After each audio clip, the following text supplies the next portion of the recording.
Hello everyone, a very warm welcome to my weekly update. As you can tell, I've got a rare day on the farm. We just started carving and fingers crossed so far all going well, and actually it's turned into a lovely day, but a huge amount of rain last night. We probably had just about an inch of rain here in South Wiltshire. Very mixed picture, of course, as far as rainfall goes across the country. This week, well, what can I say? It's another roller coaster week. I've had two engagements with the Secretary of State, Thérèse Coffey. She joined our council session on Monday with Mark Spencer, really because she said, ideally want to get a snapshot of, what farmers are feeling across the country. And of course, our council sessions are a great way of doing that. So a lot of things raised. She's going to be coming back to me with her thoughts on that discussion.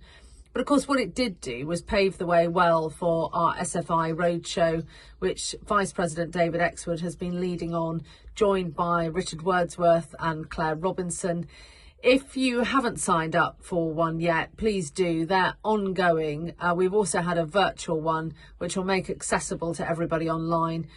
Really trying to capture how you are seeing things, what the options in the SFI are looking like to you. Is it working? Isn't it working? What needs to change?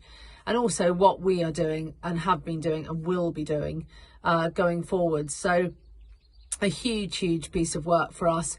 You've heard me talk time and time again about the disparity effectively between grasslands and arable land. I'm really hoping that DEFRA will be capturing the feedback from around the country. It is certainly much needed. And when I actually closed the council session on Monday, I talked about, the opportunity for Rishi Sunak, this domestic food security summit that he is going to be hosting at some stage in the coming weeks. The need for leadership in this area, when I look at the challenges of what is going on with the war in Ukraine, nothing is going to change anytime soon. And indeed, it makes the Green Deal, farm to fork, 25% of the European farmed area being organic, look remarkably behind the curve. We've really got to be focusing on resource use efficiency, how we produce more food from less effectively. This is the challenge, and I guess the road to net zero, that is what it's all about. It's not about producing less, it's about producing more, but you really need policies and incentives to drive this. And now is the time, and a huge opportunity, I believe, for the UK government to lead if they see the light that is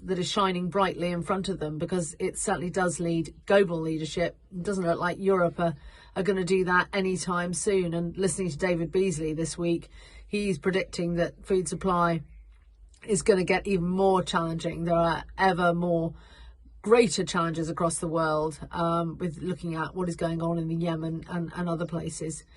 A couple of other things. It's the poultry research seminar on the 10th of May at our headquarters at Stoneleigh. Now, if you want to book in for that, you need to have booked in by noon on the 3rd of May. But a fantastic seminar. So please, for our poultry members out there, indeed open to non-members as well. If you can register by the 3rd of May, 12 noon, that would be great. And don't forget, free tickets for cereals if you're interested, and also heavily discounted tickets for the county shows. So please do have a look. There's so much going on that site. And finally, from me and from Team NFU, huge thanks to the many of you that have sponsored us to run the London Marathon last Sunday. It was, I have to say, a huge challenge. It really was quite an exhausting thing to do. And I know David Exwood, Fred, his son, Adam Bedford and David Foraker, we were all feeling the pain at the end of it, 26.2 miles. But enormously buoyed by the fact that we raised over 30,000. The Just Giving page is still open. Hoping with gift aid we'll probably get to 35,000, but a massive thanks. It really makes a huge difference to farmers who are farming in very, very challenging conditions. So many thanks, and wherever you are, please do take care, look after yourselves, and I really look forward to speaking to you again next week.